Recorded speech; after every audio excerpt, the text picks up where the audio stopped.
Kilalanin natin ang lalaking tinaguriang human ATM dahil sa sobrang dami ng pera.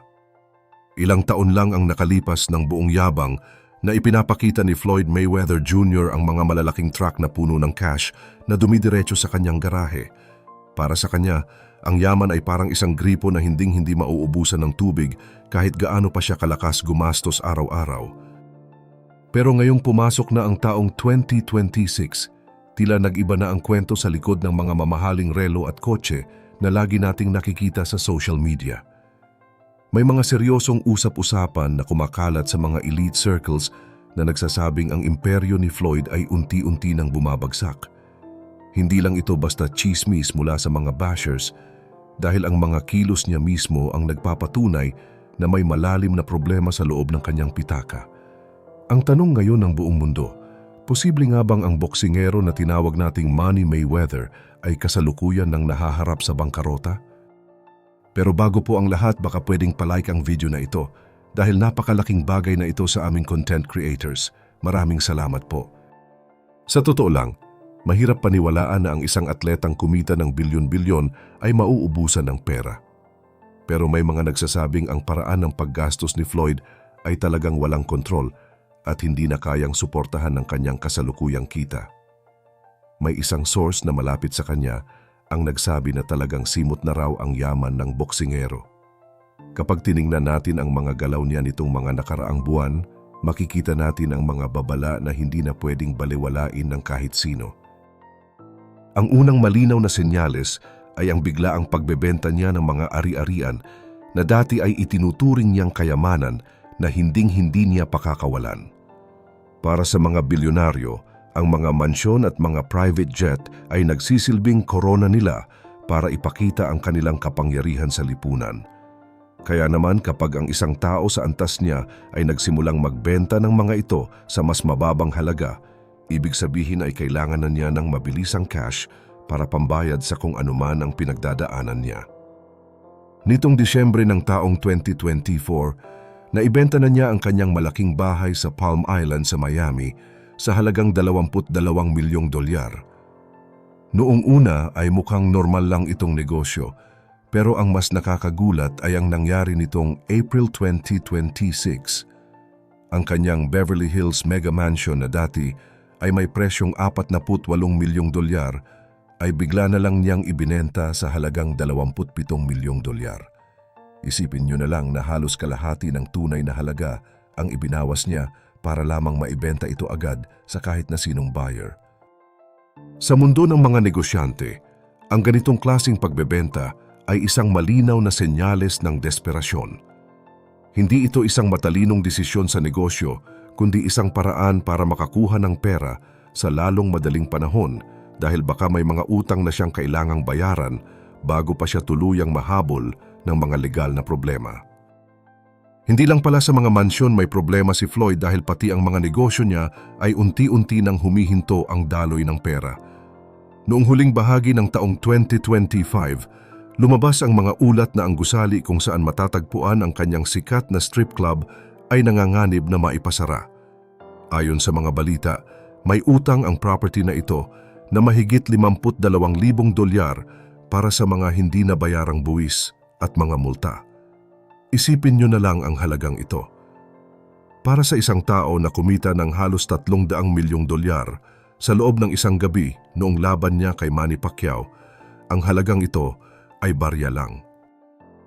Mas mahal pa nga ang isa sa pinakamurang relo sa koleksyon niya kaysa sa utang na ito. Pero ang katotohanan na hinahayaan niyang mapunta sa panganib ang kanyang negosyo dahil sa ganito kaliit na halaga ay isang malaking patunay na talagang tuyo na ang kanyang cash flow o ang perang hawak niya sa kamay. At hindi lang doon natatapos ang kanyang mga sakit sa ulo dahil pati ang mga personal niyang tinutuluyan ay nadadamay na rin. Maging ang mga luxury condo niya sa Trump International Hotel sa Las Vegas ay nasama sa isang nakakahiyang gulo sa korte. Noong nakaraang summer, kinuha ng mga autoridad ang 2 condo ni Mayweather dahil pa rin sa mga hindi nabayarang buwis. Bagamat na ibalik naman ang mga ito, matapos siyang magbayad ng mahigit $21,000, malinaw na ang kanyang sitwasyon ay nagpapakita na ng pulang babala. Ayon sa mga pinakabagong ulat, may daladalang malaking utang si Floyd na aabot sa 54 na milyong dolyar. Ang mas nakakabahala pa rito ay ang interest rate ng kanyang utang na nasa halos 9%. Ito ang pangatlong babala na dapat nating tutukan dahil sa mundo ng pera, ang utang ay pwedeng makatulong kung marami kang cash na pumapasok. Pero kapag huminto na ang daloy ng pera, ang ganito kalaking interest ay parang isang mabigat na kadena na hihila sa iyo pababa hanggang sa tuluyan kang malunod. Kung susumahin natin, ang interest pa lang na binabayaran niya taon-taon ay aabot sa halos 5 milyong dolyar. Ang perang ito ay naglalaho lang ng parang bula nang walang nakukuhang kapalit at unti-unting inuubos ang kanyang kabuuan na yaman.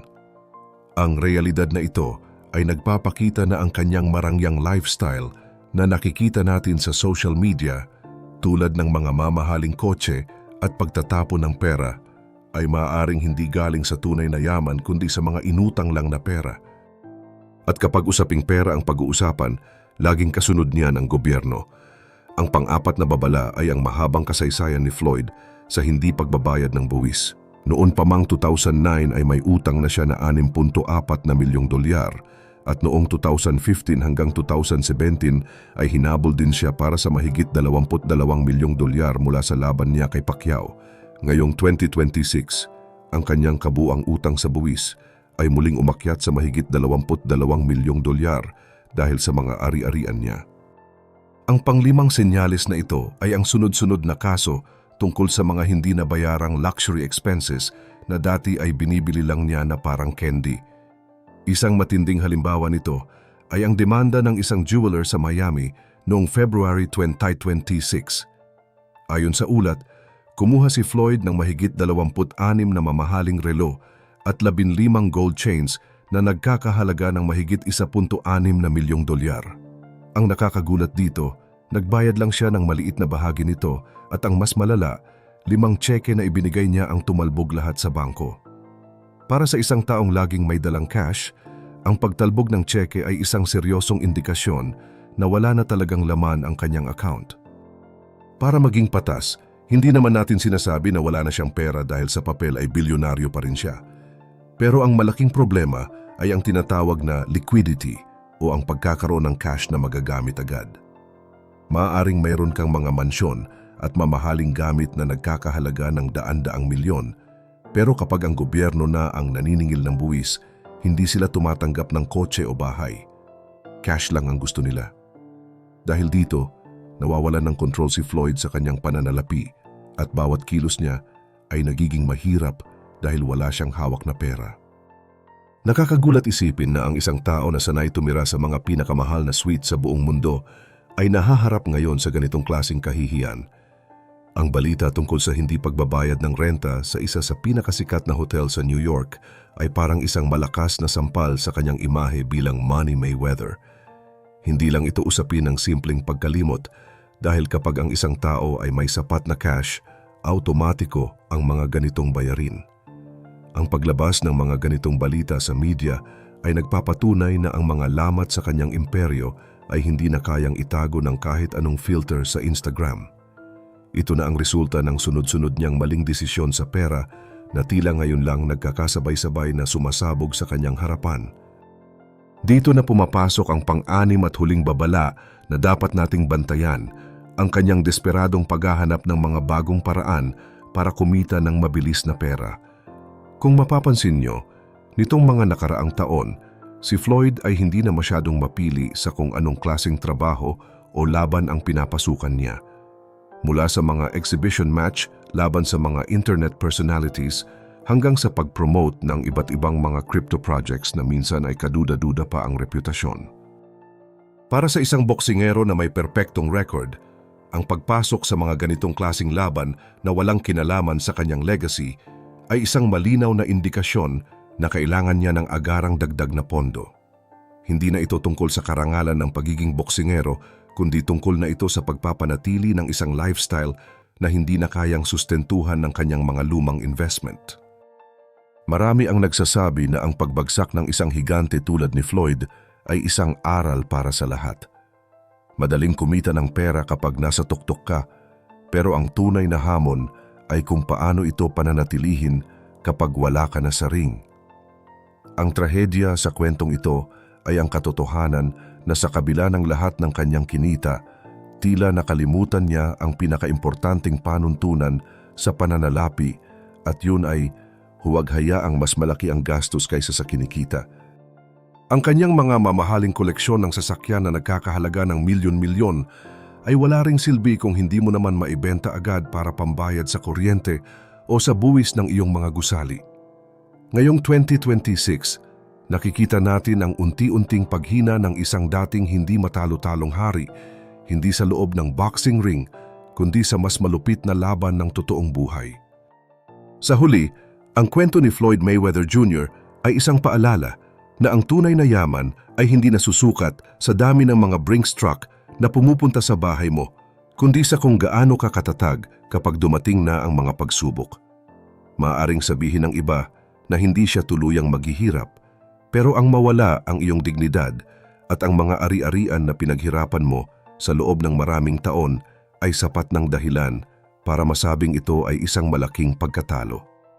Sa gitna ng lahat ng mga luxury brands at mga private jets, tila naiwan si Floyd sa isang sulok kung saan ang tanging natitira sa kanya ay ang mga alaala ng kanyang nakaraang kaluwalhatian habang pilit na isinasalba ang kung ano pang natitira sa kanyang pangalan.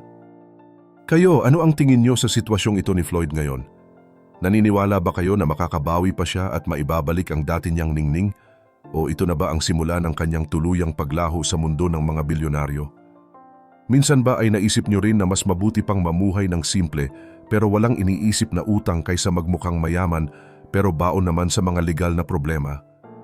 Mag-iwan kayo ng komento sa ibaba dahil gusto kong malaman ang inyong opinyon tungkol dito at huwag rin kalimutang mag-like at subscribe para sa mas marami pang updates gaya nito.